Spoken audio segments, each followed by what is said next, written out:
ছোট থেকে আমি খুব দুষ্ট।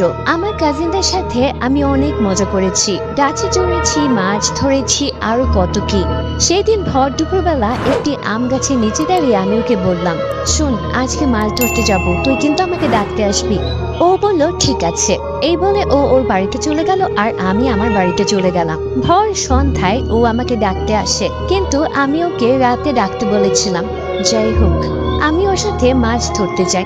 যেখানটাতে মাছ ধরতে গিয়েছিলাম সেখানে বিরাট বড় একটা বট গাছ আছে।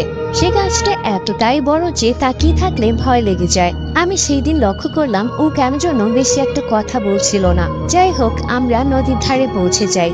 ও তখন আমাকে বলে, একটা জাদু দেখবি? আমিও কিছুটা হেসে বললাম ঠিক আছে, দেখা। তখন আমি দেখলাম এক পলকে ও এক লাফে বটগাছের মাথায় উঠে বসলো, যেটা কোনো মানুষের পক্ষে সম্ভব না, এবং এক লাফে নিচে নেমে আসে। আদৌ কি সে কোনো